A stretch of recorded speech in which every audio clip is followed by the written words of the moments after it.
Krishna book से हम ब्रह्मा जी की स्तुतियां सुन रहे थे। तो जहां से हमने छोड़ा था वहीं से हम कंटिन्यू करेंगे। इसका क्विज तो अभी तक नहीं बना है, पर ठीक है, अब हम देख लेते हैं जहां से छोड़ा था। तो बेसिकली हमने देखा था कि किस तरह से ब्रह्मा जी बता रहे थे कि भगवान को अपने खुद की चिंतन से या स्पेक्युलेट करके नहीं समझा जा सकता। जरूरी है अगर व्यक्ति भगवान को समझे तो वह भगवान को तत्व से जाने, भक्तों के श्रवण में, भक्तों के संग में, भक्तों से श्रवण करके, जैसा कि आप सब कर रहे हैं।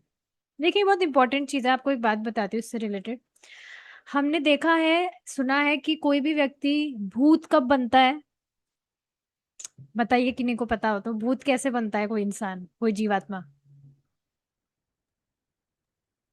तो साइड कर लेने पे सुसाइड कर लेता है तो फिर क्या होता है? उसे बॉडी नहीं मिलती है, क्योंकि गलत है ना, भगवान ने मना किया है। तो बॉडी नहीं मिलती है तो उसको अपनी इंद्रिया को मतलब भूख प्यास सब कुछ लगती है। जितना टाइम उसको जिंदा रहना था उतना टाइम उस योनि में उसे बिताना होता है।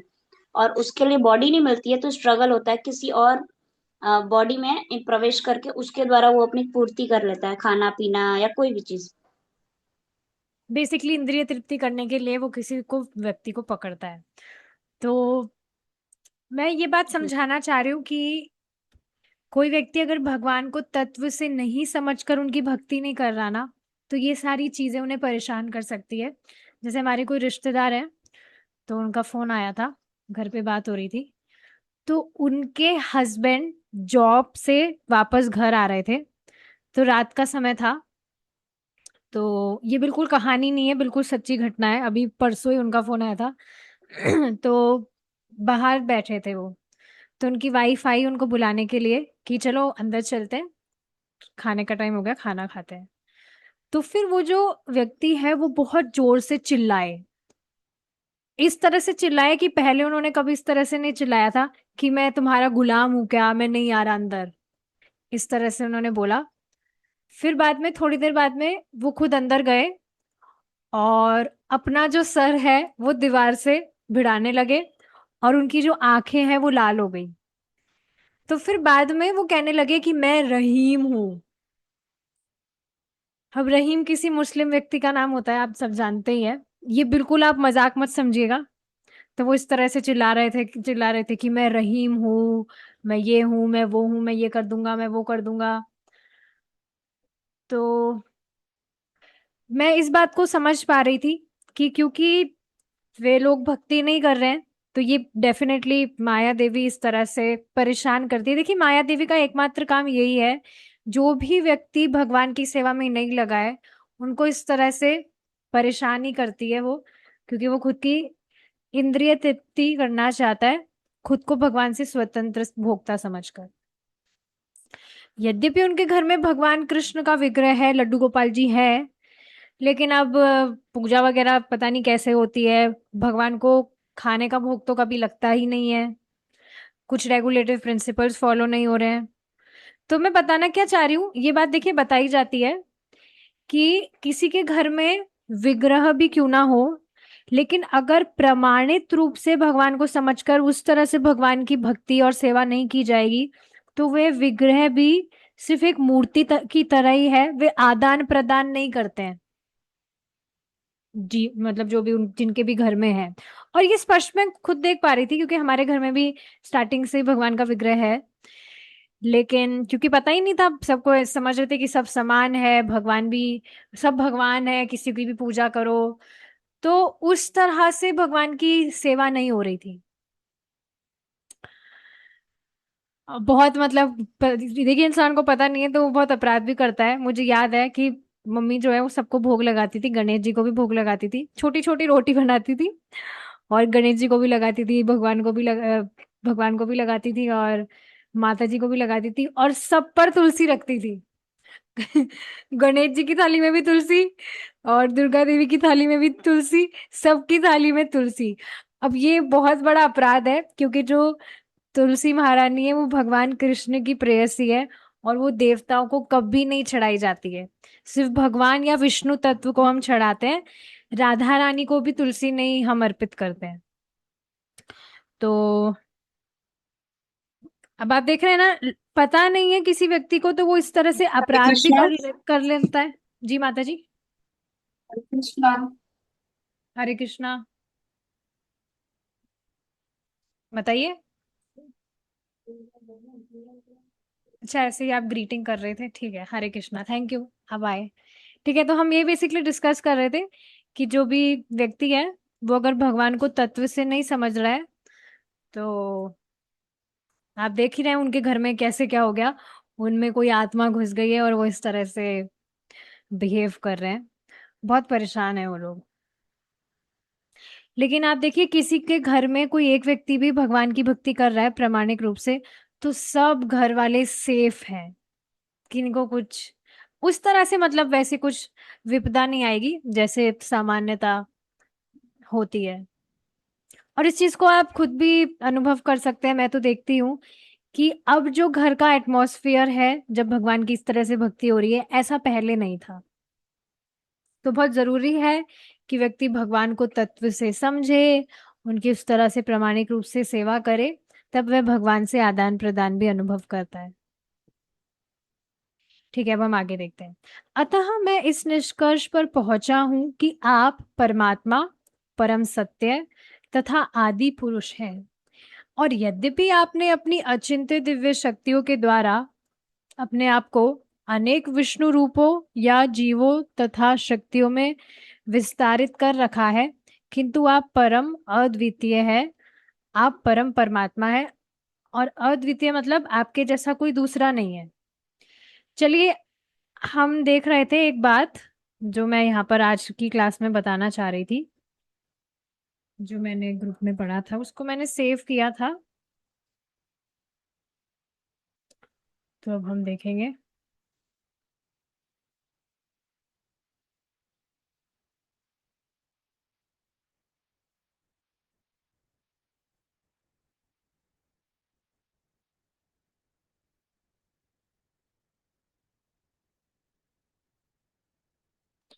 बात ये चल रही थी कि भगवान के जो इनकारनेशंस हैं, अवतार हैं, वे भगवान की तरह ही भगवान की मतलब उनमें कुछ शक्ति में कमी नहीं है, वे स्वयं भगवान ही है। बट स्टिल जो कला है, सुचित्रा माता जी का भी क्वेश्चन था कि भगवान में 64 क्वालिटीज है, और भगवान के जो अन्य अवतार हैं उनमें 60 है। तो वो 4 क्या है वो मैं आपको बताती हूँ, बहुत इंटरेस्टिंग है। एक तो है लीला माधुरी, ये सब आपने पढ़ा हुआ है लेकिन फिर भी हम दोबारा इसको पढ़ रहे हैं एक बार।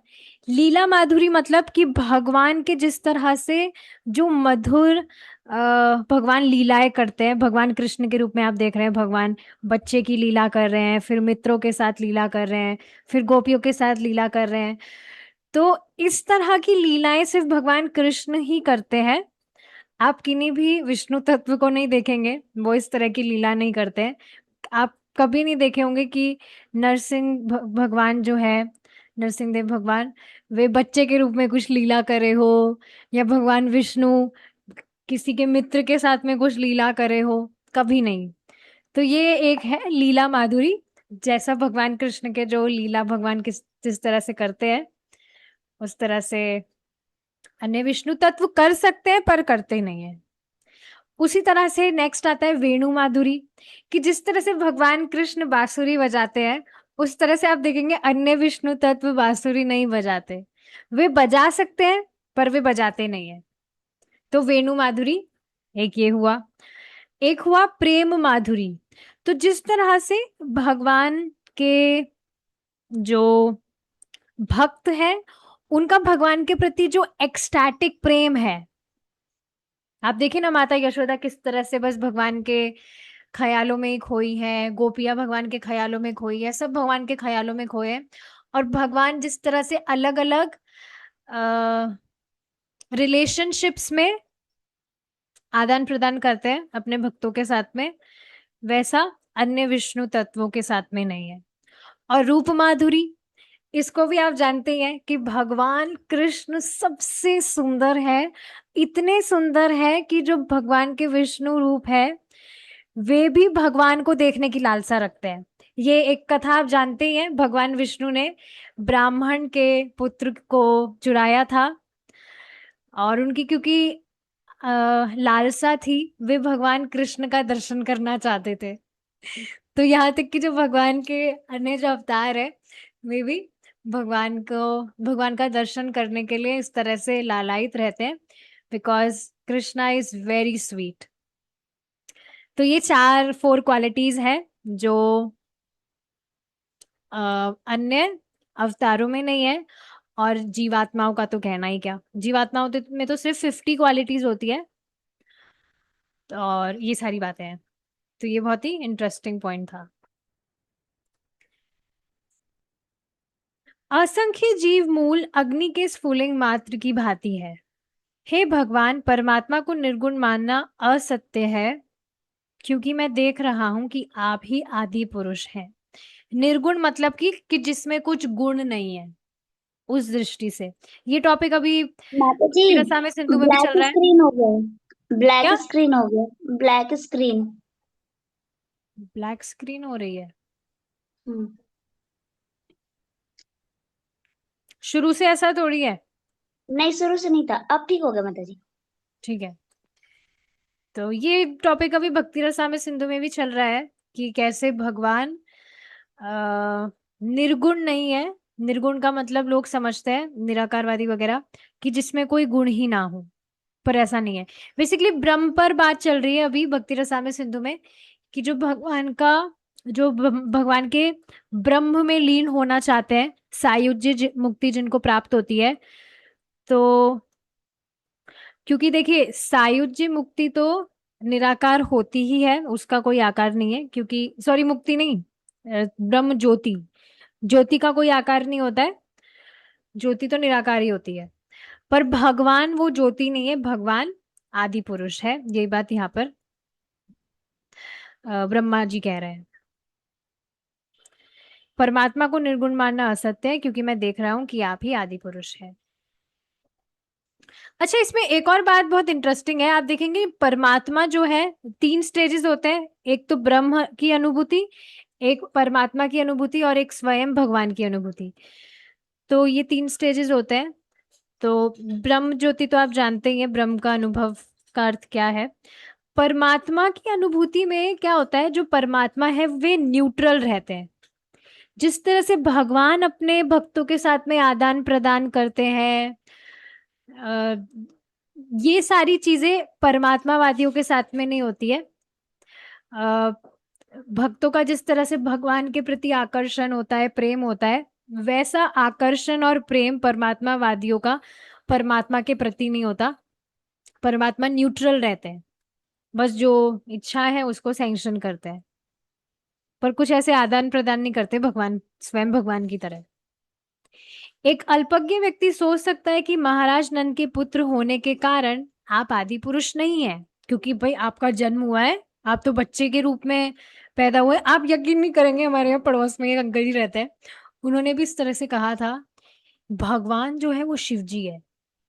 शिव जी, पहले शिव जी बोले नहीं, पहले बोले भगवान नारायण है, कृष्ण भगवान नहीं है, क्योंकि कृष्ण के तो पिता है, आप जानते ही हैं, कृष्ण का तो जन्म हुआ है, लेकिन नारायण के कोई पिता नहीं है। उसी तरह से शिव जी के भी कोई पिता नहीं है। तो कृष्ण भगवान नहीं है उनके, तो आप देखते हैं वे क्या बोलते हैं पिता है। तो मैंने उनको कहा भाई नारायण और कृष्ण एक ही तो है, भगवान तो लीला कर रहे हैं। तो बोले हाँ हाँ वो बात सही है, लेकिन फिर भी भगवान तो नारायण है। फिर मतलब वो भगवान नारायण और भगवान शिव को वो एक मान रहे थे।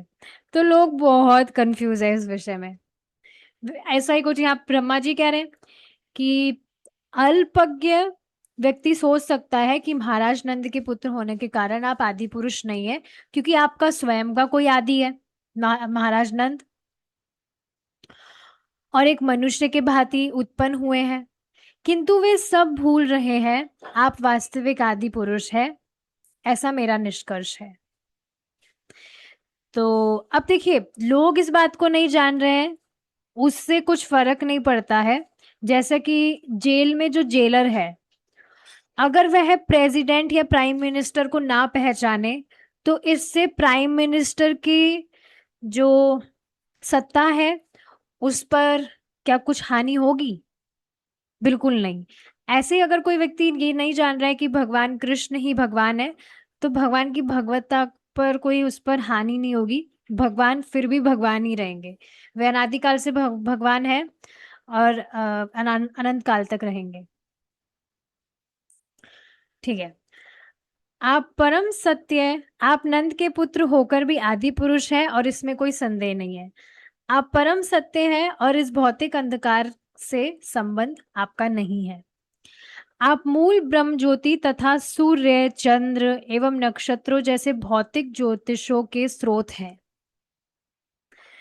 तो जैसे अब ऐसा बताया जाता है कि सूर्य से सारे सबको, मतलब जो चंद्रमा है उसको भी प्रकाश सूर्य से मिलता है, और बाकी सारे जो प्लैनेट्स हैं, यहाँ पर भी आप देख रहे हैं पृथ्वी को भी प्रकाश सूर्य से मिल रहा है।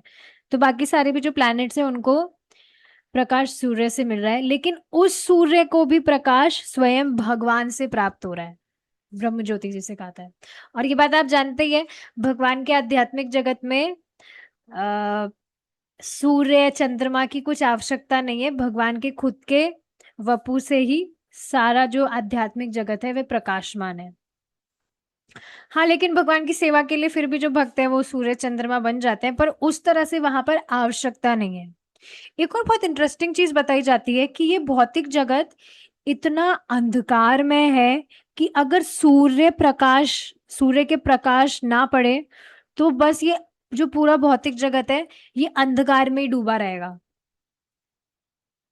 आप देखते ही हैं, रात जैसे रात हो जाती है, तो कभी पता नहीं आपके साथ ऐसा हुआ है कि नहीं, कि आप रात को जग गए और आप सुबह होने का वेट कर रहे हैं कि कब उजाला होगा, कब सूरज उदित होगा। अब सोचिए, अगर हमेशा ही रात्रि रहती तो कितना कठिन हो जाता ना। कभी कुछ दिन अगर सूर्य उदय नहीं होता है तब भी कितनी परेशानी हो जाती है, विटामिन डी नहीं ले पाते हैं। ये और भी दिक्कत होती है।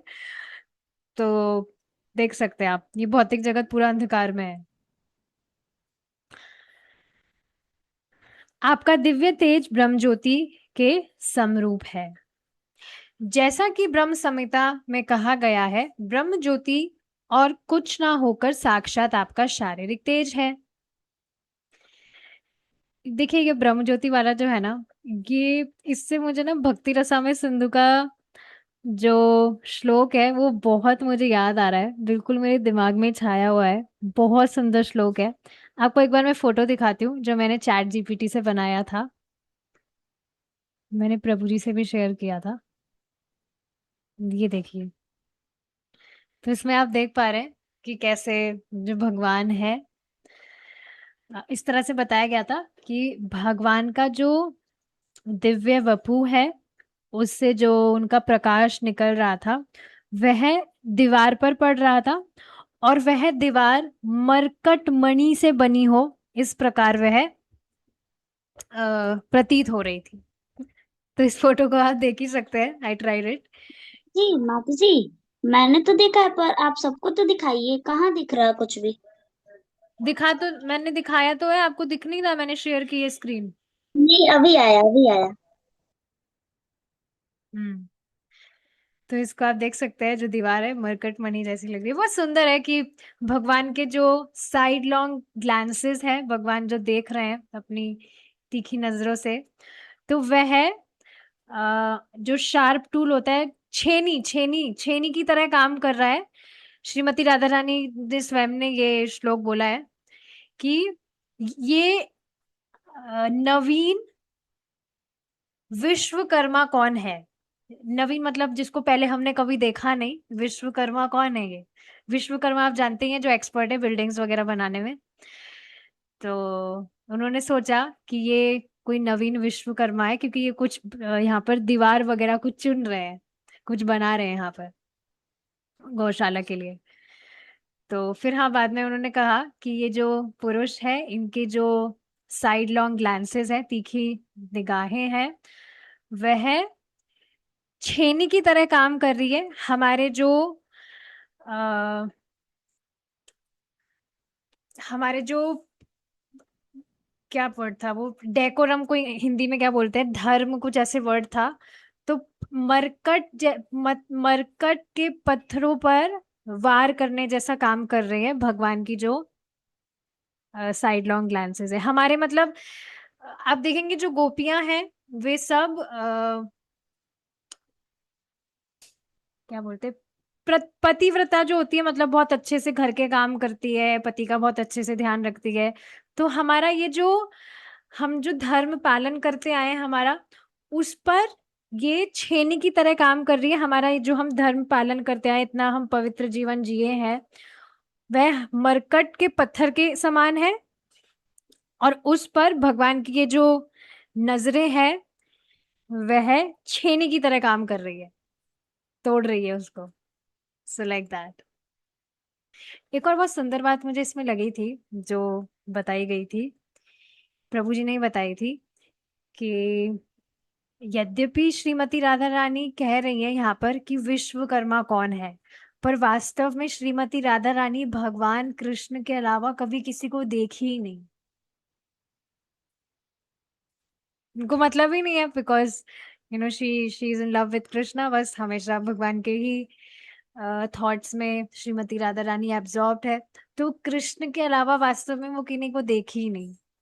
सो वास्तव में we should also aspire this, कि बस मतलब मैं यहाँ पर नहीं समझा पाऊंगी, क्योंकि आप, पता नहीं कैसे मैं बताऊं, बट इस बात को समझ रहे हैं ना आप, कितनी सुंदर बात है कि श्रीमती राधा रानी भगवान कृष्ण के अलावा किसी को देखी ही नहीं। तो हमें भी ये एस्पायर करना चाहिए, क्योंकि हमारे एकमात्र जो प्रेमास्पद है वे भगवान कृष्ण ही है। चलिए वापस से बात है कृष्णा ऊपर। तो ये ब्रह्म ज्योति वाला जब भी टॉपिक आ रहा है कहीं पर भी, तो मुझे बस ये भगवान का पास्ट टाइम मुझे याद आ रहा है। तो हाँ, भगवान का ब्रह्म तेज है, ये भगवान का जो ये ज्योति है, आपका दिव्य तेज ब्रह्म ज्योति के समरूप है। जैसा कि ब्रह्म संहिता में कहा गया है, ब्रह्म ज्योति और कुछ ना होकर साक्षात आपका शारीरिक तेज है। विष्णु के अनेक अवतार हैं और आपके विभिन्न गुणों के भी अवतार हैं, किंतु वे सब अवतार समान स्तर के नहीं हैं। आप आदि दीपक हैं। अन्य अवतारों में भी आदि दीपक जैसी प्रकाश शक्ति, कैंडल पावर हो सकती है, किंतु आदि दीपक सारे प्रकाश का शुभारंभ है। तो इसको आप समझ रहे हैं, जैसे आपने एक दिया है आपके पास, तो उससे आप काफी सारे दिए प्रज्वलित कर सकते हैं, लेकिन वो जो आदि स्रोत है वो फर्स्ट दीपक होगा जिससे बाकी सारे दीपक प्रकाशित हुए हैं। तो उसी तरह से वह आदि दीपक भगवान कृष्ण है, जिनसे अन्य सारे अवतार विस्तारित हुए हैं। और चूंकि आप इस भौतिक जगत में उद्भूत नहीं है, अतः आपका अस्तित्व इस जगत के संहार के बाद भी इसी रूप में बना रहेगा, क्योंकि भगवान शाश्वत है। चूंकि आप आदि पुरुष हैं, अतः आपको गोपाल तापनी उपनिषद तथा ब्रह्म संहिता में गोविंदम आदि पुरुषम कहा गया है। गोविंद जो आदि पुरुष है, गोविंद आदि पुरुष और सब कारणों के कारण है। भगवत गीता में भी यह कहा गया है कि आप ही ब्रह्म तेज के स्रोत है। और भगवत गीता में किसने कहा है? भगवान ने ही बताया कि वह आदि, कि वह ब्रह्म तेज के स्रोत है। किसी को यह निष्कर्ष नहीं निकालना चाहिए कि आपका शरीर किसी सामान्य भौतिक शरीर के समान है। आपका शरीर अक्षर है। क्षर मतलब जिसको नष्ट नहीं किया जा सकता। भौतिक, आप हमारा ये अपना जो शरीर है ये तो निरंतर नष्ट हो ही रहा है, आप जानते ही हैं। भौतिक शरीर सदा ही त्रिविध तापों से पूर्ण रहता है, किंतु आपका शरीर सच्चिदानंद विग्रह है, और अर्थात आनंद, ज्ञान तथा अमरता से पूर्ण है, शाश्वत है। आप निरंजन भी हैं, और आपकी लीलाएं, चाहे वे यशोदा के नन्हे पुत्र के रूप में हो या गोपियों के प्रेमी के रूप में हो, कभी भौतिक गुणों से कल्मश ग्रस्त नहीं होती। देखिए, ये सारी हम बातें सुनते हैं, पढ़ते हैं, तो मन में इच्छा आती है ना कि हम कब इतने शुद्ध होंगे कि कोई भी भौतिक कल्मश हमें टच भी ना करे, इतने प्योरीफाई हम हो जाए। So definitely Krishna is supremely pure. और जब हम ऐसे भगवान की भक्ति कर रहे हैं तो हम भी बिल्कुल प्योरीफाइड हो जाएंगे, और फिर हम भगवान के पास लौट जाएंगे। क्योंकि अगर हमारे मन में कुछ भी इच्छा है, कुछ भी काश रह गया, तो फिर उस काश को पूरा करने के लिए दोबारा यहाँ आना पड़ेगा। तो इस वजह से बेस्ट यही है कि हमारे जो भी काश है उनको हम कृष्ण की तरफ मोड़ दे। That would be intelligence. यद्यपि आपने अनेक अनेक ग्वालों बछड़ों के रूप में अपने आप को प्रदर्शित किया है, किंतु इससे आपकी दिव्य शक्ति कम नहीं हुई। आप सदैव पूर्ण रहते हैं। जैसा कि वैदिक साहित्य में वर्णित है, यदि पूर्ण परम सत्य में से पूर्ण घटाया भी जाए तो पूर्ण परम सत्य ही शेष बचता है। वही इनफाइनाइट में से आप कितना ही निकाल लीजिए असीमित में से, तो वह असीमित ही रहेगा कि नहीं। अच्छा, असीमित अगर समझ नहीं आता तो आप सोचिए कि कोई बहुत बड़ी फैक्ट्री है सोने की, खान पूरा मतलब वो सोने से भरा हुआ है, और उसको देखकर ऐसा प्रतीत हो रहा है कि यहाँ पे तो असीमित मात्रा में सोना है। तो अगर उसमें से कुछ रेशियो आप निकाल भी लेंगे, तो यद्यपि वो कम हो गया क्योंकि वो सीमित है, बट स्टिल प्रतीत तो ऐसा ही होगा ना कि कुछ गायब नहीं हुआ। जैसे आप देखिए, किसी दुकान पर कोई व्यक्ति, कुछ ग्राहक गया कुछ सामान खरीदने, तो कई लोग होते हैं जो कुछ चोरी वगैरह कर लेते हैं। जैसे जो शॉपकीपर है वो कुछ सामान वगैरह निकाल रहा है, तो उसने कुछ पता नहीं कुछ बंडल वगैरह रखा साइड में उसको दिखाने के लिए, तो उसमें से उसने चुपचाप अपनी पॉकेट में रख लिया, चोरी कर लिया। तो अब उस बॉक्स को देखकर तो नहीं मालूम चलेगा ना कि इसमें से कुछ कम हुआ है कि नहीं। तो इस एग्जाम्पल से आप समझ पा रहे होंगे, यद्यपि उसमें से कम हुआ है क्योंकि वो तो सीमित वस्तु है, पर क्यों भगवान असीमित है। असीमित मतलब वह कभी भी खत्म ही नहीं हो सकता है। तो असीमित वस्तु में से या असीमित भगवान है, वे अपने आप को कितना ही विस्तारित कर ले, वे तब भी पूर्ण परम सत्य ही रहेंगे, क्योंकि वे असीमित है। और यद्यपि पूर्ण के अनेक विस्तार देखने में आते हैं, पूर्ण अद्वितीय ही रहता है। भगवान कृष्ण अद्वितीय मतलब कि उनके जैसा और कोई नहीं है। क्योंकि यद्यपि पूर्ण के अनेक, ठीक है ये हो गया। क्योंकि आपकी सारी लीलाएं आध्यात्मिक है, अतः प्रकृति के गुणों द्वारा उनके कल्मशग्रस्त होने की कोई संभावना नहीं रहती। जब आप अपने पिता नंद तथा माता यशोदा के अधीन रहते हैं तो आपकी शक्ति घटती नहीं, यह अपने भक्तों के प्रति आपके वात्सल्य की अभिव्यक्ति है। जिस तरह से हम देखते हैं भगवान बंध गए, तो ऐसा नहीं कि भगवान कमजोर हो गए, बच्चे के रूप में कमजोर हैं इस वजह से माता उनको बांध के चली गई। वो बस अपने भक्तों के प्रति इस तरह से प्रेम पूर्वक आदान प्रदान करते हैं। आपके अतिरिक्त आपकी स्पर्धा करने वाला कोई अन्य नहीं है। अल्पज्ञ व्यक्ति समझता है कि आपकी लीलाएं तथा आविर्भाव केवल भौतिक उपाधियां हैं। ये बहुत इंटरेस्टिंग बात है ना। यद्यपि देखिए, भगवान को अलग अलग रस आस्वादन करने होते हैं, वीर रस हुआ, फाइटिंग वाइटिंग करनी है भगवान को, तो फाइटिंग करने के लिए भी वे असुरों से फाइट कर रहे हैं, लेकिन कभी परास्त नहीं हुए हैं, क्योंकि वे भगवान है और उनके समान स्पर्धा करने वाला कभी कोई हुआ ही नहीं। यहाँ लीला में भगवान कभी कभी ऐसे परास्त हो जाते हैं, जैसे यहाँ पर अपने मित्रों के साथ खेल रहे हैं तो फिर टीम में हार गए, या माता यशोदा से बंध गए तो ऐसे दिखा रहे हैं कि हार गए। तो ये तो लीला है भगवान का, प्रेम पूर्वक इस तरह से कर रहे हैं। पर वास्तव में भगवान से स्पर्धा करने वाला कभी कोई हुआ ही नहीं, क्योंकि भगवान के समान कोई है ही नहीं। This is very interesting. या श्रीमती राधा रानी से भी भगवान काफी बार हारते हैं, तो वो कारण यही है, प्रेम। आदान प्रदान करते हैं भगवान इस तरह से प्रेम पूर्वक। आप अज्ञान तथा ज्ञान से परे हैं, जैसा कि गोपाल तापनी उपनिषद से पुष्टि होती है। आप मूल अमृत है, अक्षय है, जैसा कि वेदों में पुष्टि हुई है। अमृतम शाश्वतम ब्रह्मे, ब्रह्म नित्य, प्रत्येक वस्तु की परम उत्पत्ति है, जिसका ना तो जन्म होता है ना मृत्यु। पर ब्रह्म जिसे कहते हैं, परम ब्रह्म। ठीक है, उपनिषदों में कहा गया है कि पर ब्रह्म सूर्य के समान तेजस्वी तथा प्रत्येक वस्तु का मूल है, और जो कोई भी उस मूल पुरुष को समझ सकता है, वह भौतिक बद्ध जीवन से मुक्त हो जाता है। तो ये कितना इजी है ना। जैसे कल रथ यात्रा थी, तो मैं मेरी मम्मी से पूछ रही थी कि आपकी मतलब जो अब रहे नहीं है मतलब यहाँ पर, दे छोड़ती है, तो उनके विषय में पूछी थी कि क्या वो कभी जगन्नाथपुरी गए थे। तो उन्होंने कहा हाँ गए थे, ये भी गए थे वो भी गए थे। तो मैंने कहा ठीक है, बढ़िया है, पार हो गए वो। क्योंकि इस तरह से बताया जाता है कि कोई भी व्यक्ति जगन्नाथपुरी गया है और उसने भगवान जगन्नाथ का दर्शन किया है, तो उसका दोबारा जन्म नहीं होता है।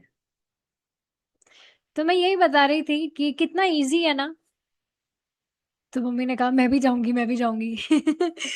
तो कि मैं यही बता रही थी कितना इजी है। प्रभु जी भी बता रहे थे कि सिर्फ नर्क से बच जाना ही कितना इजी है। एक बार भगवान का नाम बोल दो, व्यक्ति नर्क जाने से बच जाएगा। तो ये कितना इजी है, it's just the matter of faith.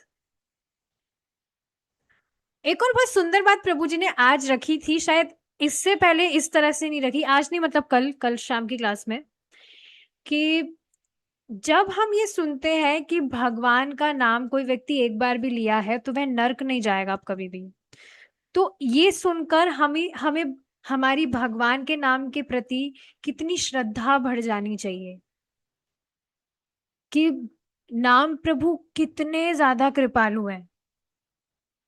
तो जब इस तरह से व्यक्ति की श्रद्धा बढ़ेगी कि सिर्फ एक बार भी उसने नाम बोला है तो वो नरक जाने से बच जाएगा, तो अब जो नियमित रूप से नाम मैं बोलूंगा, तो मैं क्यों नहीं भगवान का प्रेम प्राप्त कर लूंगा। तो कितनी श्रद्धा व्यक्ति की बढ़ जानी चाहिए। तो ये बहुत सुंदर बात है।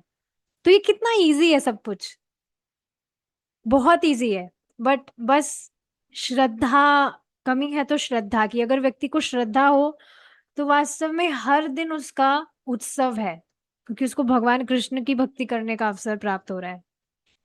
So it's just the matter of faith. तो भौतिक बद्ध जीवन से मुक्त हो जाता है। जो भी भक्ति द्वारा आप में अनुरक्त हो सकता है, वही आपकी वास्तविक स्थिति, आपका जन्म, प्रादुर्भाव, तिरोधान तथा कार्यकलाप जान सकता है। जैसा कि भगवत गीता में पुष्टि की गई है, आपकी स्वाभाविक स्थिति, प्रादुर्भाव तथा, प्रादुर्भाव मतलब कि जब भगवान यहाँ पर है, और तिरोधान को जान लेने से ही मनुष्य तुरंत इस शरीर को त्याग कर आध्यात्मिक लोक को प्राप्त होता है। कितना इजी है। पर बस यही है, एक और मैं सुन रही थी क्लास उसमें बताया जा रहा था, कृष्ण भावनामृत का कोई व्यक्ति अनुशीलन कर रहा है ना, तो उसको यहां तक पहुंचने में ही बहुत बहुत जन्म लेने पड़े, बहुत परिश्रम करना पड़ा है, तब जाकर अब वह यहाँ निष्कर्ष पर पहुंचा है कि मुझे भगवान की भक्ति करनी है। तो कोई भी व्यक्ति आपको कृष्ण भावनामृत का अनुशीलन करते हुए नजर आ रहा है नियमित रूप से, तो वो ऑर्डिनरी नहीं है, क्योंकि पहले उसने बहुत पेमेंट कर दिया है। तो ये बात आप समझना, ये जो श्रद्धा व्यक्ति की आ रही है ना, ये तब तक नहीं आएगी जब उसका पुण्य फलीभूत नहीं होगा। ये भी श्रीमद् भागवतम में मेंशन है, पुण्य बिना ऐसे कुछ लोग हैं ना, इस तरह से कुछ लोग हैं, पूरा मुझे याद नहीं है, पर आप समझ रहे हैं। प्रभु जी बहुत बार कोट करते हैं माता जी, पुण्य। हाँ, आपको याद पुण्य है? विना श्रवण इच्छा ना उत्पत्ति थे। हाँ, पुण्य के बिना पुण्य श्रवण बिना की श्रवण की इच्छा नहीं होती होती है, है। तो श्रवण व्यक्ति किसी के विषय में क्यों करेगा? जब उसको उनसे प्रेम होगा, उन पर श्रद्धा होगी। फर्जी की बातें कोई नहीं सुनता है, उसको श्रद्धा होगी तो ही वो रुचि ले लेकर श्रवण करेगा। तो पुण्य के बिना ये नहीं होगा। तो हाँ, तो ये श्रद्धा, इस श्रद्धा तक पहुंच पाना, यह भी बहुत साधारण बात नहीं है कि कोई व्यक्ति भगवान के दिव्य कार्यकलापों को समझ रहा है, उसको स्वीकार कर रहा है, तो ये डेफिनेट है कि वह भगवान की धाम की प्राप्ति कर लेगा। अतः भौतिक अज्ञान के सागर को तैरने के लिए बुद्धिमान मनुष्य आपके चरण कमलों की शरण ग्रहण करता है और अत्यंत सुगमता पूर्वक आध्यात्मिक जगत को चला जाता है। ऐसे अनेक तथाकथित ध्यानी हैं जिन्हें यह पता नहीं है कि आप परमात्मा हैं। जैसा कि भगवत गीता में कहा गया है, आप प्रत्येक हृदय में स्थित परमात्मा हैं। अतः आपसे परे किसी वस्तु के विषय में ध्यान करने की कोई आवश्यकता ही नहीं है, क्योंकि जिस तरह से भगवान पर ध्यान करने से जो व्यक्ति को लाभ होगा, वो किसी भी वस्तु पर ध्यान करने से उसको लाभ नहीं होगा। क्योंकि एकमात्र भगवान कृष्ण ही परम सत्य है, वे ही चिन्मय है। तो इस वजह से उन्हीं पर ध्यान किया जाना चाहिए। जो भी आपके मूल कृष्ण रूप के ध्यान में सदा मग्न रहता है, वह भौतिक अज्ञान सागर को सरलता से पार कर लेता है। एक और बात मैं बताना चाह रही थी कि बहुत जरूरी है कि हम भगवान की जो लीलाएं हैं उनका हम अच्छे से श्रवण करें। तभी आप सामान्य कुछ भौतिक वस्तुएं भी देखेंगे, तो उसको देखकर आपको भगवान का स्मरण होगा, भगवान की लीलाओं का स्मरण होगा। जैसे अब ये मरकट के पत्थर की जो हमने लीला सुनी, अगर अब आप किसी भी मणि को देखेंगे, कुछ भी हीरा वगैरह भी देख रहे हैं, तो आपको तुरंत भगवान की ये वाली लीला याद आनी चाहिए। ये एक एग्जाम्पल है, ऐसे ही बहुत सारे एग्जाम्पल्स हो सकते हैं। ठीक है। हम्म, किंतु जो लोग यह नहीं जानते कि आप परमात्मा हैं, वे अपने तथाकथित ध्यान के बावजूद इसी संसार में रह जाते हैं। यदि कोई मनुष्य आपके भक्तों की संगति से यह जान पाता है कि भगवान कृष्ण ही आदि परमात्मा है, तो उसके लिए भौतिक अज्ञान सागर को सरलता से पार वो कर लेता है। किंतु जो लोग यह नहीं जानते कि आप परमात्मा हैं, आप परमेश्वर हैं, वे अपने तथाकथित ध्यान के बावजूद इसी संसार में रहते जाते हैं। यदि कोई मनुष्य, ठीक है ये तो पढ़ लिया हमने। देखिए, इस ऊपर मैं बहुत विचार कर रही थी। कुछ लोग हैं जो बहुत सात्विक है, तो मुझे इतना विश्वास था कि इनको तो मैं अगर बोलूंगी चैंटिंग करिए तो ये बिल्कुल मान ही जाएंगे, भक्ति करने ही लग जाएंगे। पर उनको जब बताया गया तो उनका सतोगुण कुछ इतना ही ज्यादा बढ़ा हुआ है कि वे सोच रहे थे कि हम तो ऑलरेडी बहुत प्योर लाइफ जी रहे हैं और हम ऑलरेडी हमारा जो प्रैक्टिस है हम कर रहे हैं, तो ये करने की क्या जरूरत है। जैसे एक लड़की थी, उसको मैंने बताया था, बहुत मन था मेरा उसको बताने का। बहुत अच्छी लड़की है, क्योंकि वो, हालांकि she greets me with Hare Krishna every time, और भगवान के भजन वगैरह भी वो सुनती है, गाती है। लेकिन मैंने जब उनको बताया कि मेरा बहुत टाइम से मन था कि आपको मैं ये बताऊं, पर आज मौका मिला है, मैं इस वजह से आपको बता रही हूँ कि चैंटिंग के विषय में, तो उसने कहा थैंक यू सो मच तनु जी, आपने मुझे बताया, मुझे बहुत अच्छा लगा। पर ना, मैं सोच रही हूँ कि मेरा जब टाइम आएगा ना, जब अंदर से मुझे एक इनर कॉलिंग आएगी, तब मैं पक्का आपके, I will revert you back, मैं आपके पास में आऊंगी, फिर आप मुझे बताइएगा। क्योंकि मुझे लगता है जब तक इनर कॉलिंग ना आए तब तक हमें ये कुछ फॉलो नहीं करना चाहिए। तो मैंने उसको कुछ रिप्लाई ही नहीं किया, क्योंकि फिर क्या बोले जब उसने ये बात बोली तो कई बार ये जो सतोगुण भी है, जैसे ये लोग ध्यान वगैरह कर रहे हैं, सतोगुण में बेचारे फंसे हैं, तो इसके कारण वे इस जगत में ही रह जाते हैं। क्या कर सकते हैं। उदाहरणार्थ, जो ही मनुष्य रस्सी को सर्प समझ लेता है, वह भयभीत हो जाता है। परंतु जैसे ही वह समझ जाता है कि रस्सी सांप नहीं है, वह भय से मुक्त हो जाता है। जैसे आप एग्जाम्पल देख रहे हैं बिल्वा मंगल ठाकुर जी का, उसमें वे किसी वेश्या में इतने आसक्त थे कि उसके ऊपर बालकनी में चढ़ने के लिए उन्होंने लिटरली एक सांप को पकड़ लिया था, ये अज्यूम करते हुए कि वो एक रस्सी है। तो आप देख रहे हो ना, it's just the matter of consciousness. हमारे मन की स्थिति पर ही निर्भर करता है कि हम भयभीत है, या हम सुख में है, या हम क्या है। तो ये बहुत ही अमेजिंग एग्जाम्पल था। बाद में जब उनको बताया गया कि भाई वो तो सांप था, तो वो घबरा गए। और बाद में वो जो वैश्या थी उसने इस तरह से बोला भी था कि यही आसक्ति अगर तुम्हारी कृष्ण में होती तो तुम पता नहीं कहाँ अभी भगवान के पास ही पहुंच जाते। तो ये बात उनको थोड़ी लग गई थी, और फिर तब से उन्होंने सब कुछ छोड़ छाड़ के वे चले गए अपने गुरु के आश्रम में। उन्होंने शरण ली और भगवान की भक्ति करने लगे। कृष्ण कर्णामृत ग्रंथ है, वो उन्होंने लिखा है, जो स्वयं चैतन्य महाप्रभु को बहुत प्रिय है। तो पुरुषोत्तम मंथ में मौका मिला था उसको थोड़ा ऊपर ऊपर से पढ़ने का, क्योंकि यहाँ पे यशोमती माता जी उसको डिस्कशन कर रही थी उस पर। तो बहुत सुंदर ग्रंथ है, उसको प्रभु जी ही पढ़ाएंगे, प्रभु जी ने कहा था आगे। उसमें बेसिकली ना, आप यकीन नहीं करेंगे, हर एक श्लोक में बिल्वा मंगल ठाकुर जी ने भगवान की जो सौंदर्य है उस पर चर्चा की है। और कुछ नई बात नहीं है हर श्लोक में ही, लेकिन फिर भी उसको वो अलग अलग तरह से बता रहे हैं। भगवान के सौंदर्य के विषय में ही बात कर रहे हैं, पूरे ग्रंथ में यही है, लेकिन कुछ भी अलग नहीं है इससे। लेकिन उसको इतना वे अलग अलग डायमेंशन से बता रहे हैं, बहुत डीप ग्रंथ है वो।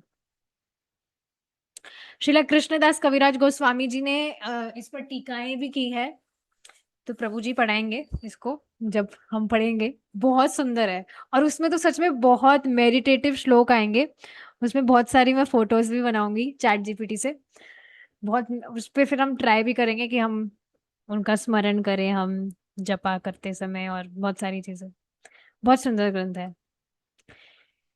तो हाँ, यही बात है कि जैसे ही वह समझ जाता है कि रस्सी सांप नहीं है, वह भय से मुक्त हो जाता है। अतः जो आपके व्यक्तिगत उपदेशों द्वारा आपको समझ जाता है, जैसा कि भगवत गीता का कथन है, या जो आपके शुद्ध भक्तों के उपदेशों के माध्यम से आपको जान लेता है, जैसा कि श्रीमद् भागवत तथा अन्य वैदिक साहित्य में कहा गया है, और यह अनुभव करने लगता है कि आप ज्ञान के चरम लक्ष्य है, तो उससे इस जगत से और अधिक डरने की आवश्यकता नहीं रह जाती।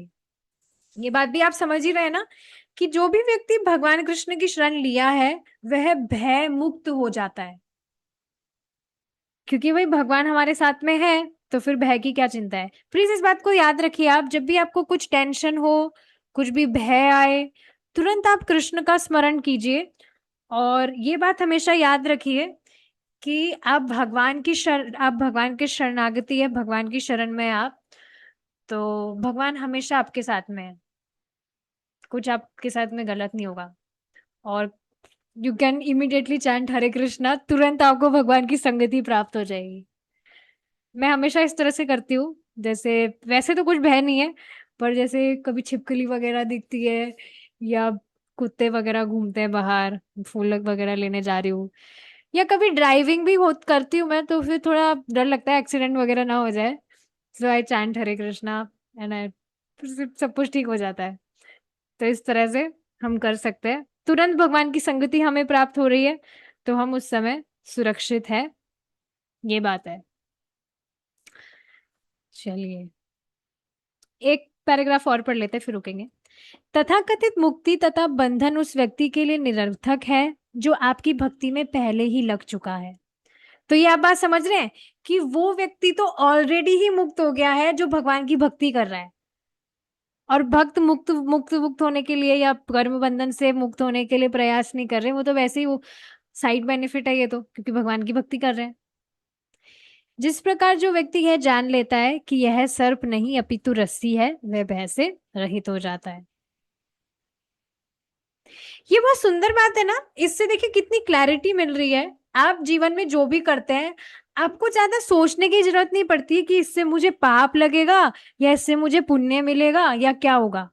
बस आप देखते हैं कि क्या ये कृष्ण मेरी भक्ति के लिए फेवरेबल है, क्या इसको मैं कृष्ण की सेवा में नियोजित उपयोग कर सकता हूँ। अगर वैसा है तो हम उसको एक्सेप्ट कर लेते हैं, अदरवाइज वी रिजेक्ट इट। तो ऐसा कोई भय नहीं है, अगर आप देखते हो तो कितना इजी हो गया ना। कुछ भी हम भगवान की भक्ति में अगर काम में ले सकते हैं, so we accept it, otherwise we reject it. This is called युक्त वैराग्य। भक्त जानता है कि ये भौतिक जगत आपका है, अतः वह अपनी प्रत्येक वस्तु को आपकी दिव्य प्रेमा भक्ति में लगा देता है। तो कुछ डरने की बात नहीं है, मुझे इससे पाप लगेगा कि भय होगा। जैसे एक माता जी डर रही थी, एकादशी को किसी ने मेरे को प्रसाद खिला दिया तो मेरा पूरा का पूरा जो पुण्य है एकादशी का वो उसको मिल जाएगा उसको। तो ये सब बातें हम भक्त नहीं सोचते हैं, बिकॉज आप समझ ही रहे, हर वस्तु भगवान की दिव्य प्रेमा भक्ति में लगी रहती है।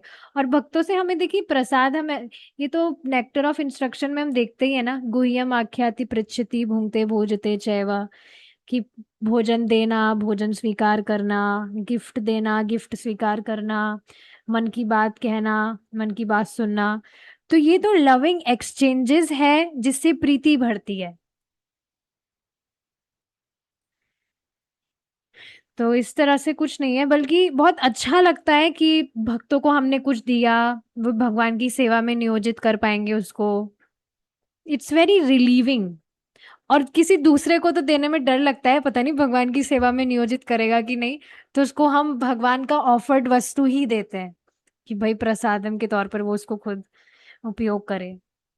तो प्रत्येक वस्तु को आपकी दिव्य प्रेमा भक्ति में लगा देता है। इस प्रकार उसके लिए कोई बंधन नहीं रहता।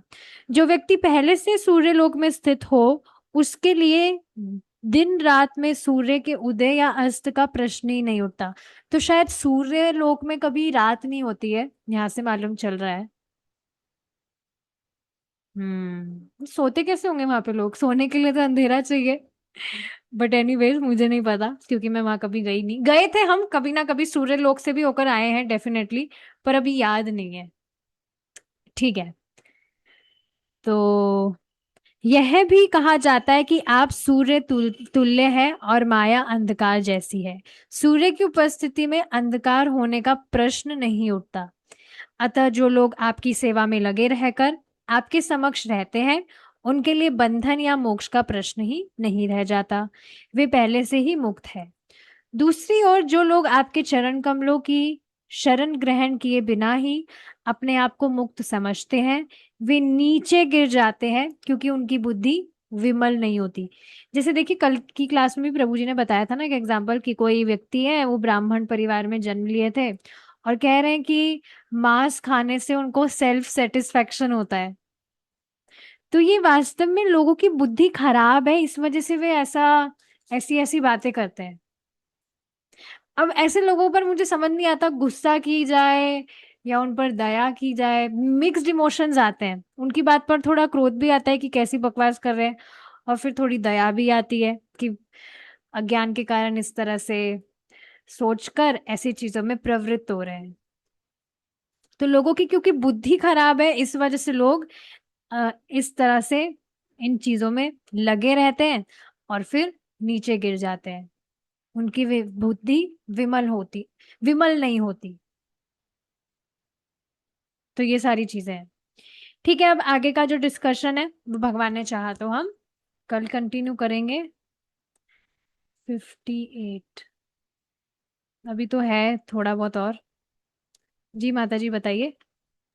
हरे कृष्ण माता जी। माता जी आपने बताया ना कि वसुदेव, आपने बताया ना वसुदेव प्रद्युम्न अनिरुद्ध सबके बारे में, भगवान के बारे में हम्म। बताया था ना, तो मुझे याद आया।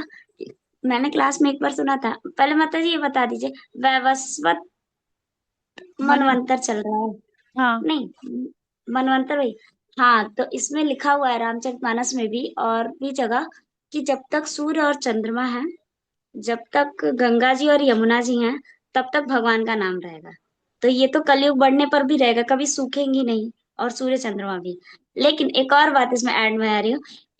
अभी श्री कृष्ण भगवान 5,000 साल पहले आए थे, तो लोगों को डाउट होता है कि है नहीं है, आए थे नहीं आए थे, राइट। पर माता जी, भगवान राम जो है ना, वो हर बार नहीं आते हैं त्रेता युग में। मैंने बताया था, भगवान राम, ये जो वसुदेव संकर्षण ये है ना, वो आते हैं हर बार, हर त्रेता में। और भगवान राम जो है डायरेक्ट अपने साकेत धाम से आते हैं। वो लास्ट टाइम आए थे चक्षुष मनवंतर में, और अब कब आएंगे नो आइडिया। पर माता जी, अभी तक भगवान मतलब अयोध्या में सब कुछ भगवान राम का चीज है, A to Z as it is है। तो ये सच में प्रूफ होता है कि भगवान का नाम हमेशा रहेगा। और क्योंकि भगवान चक्षु मनवंतर 7 नंबर का है शायद माता जी, मुझे याद नहीं। और अभी शायद 28 चल रहा है आई थिंक, मनवंतर।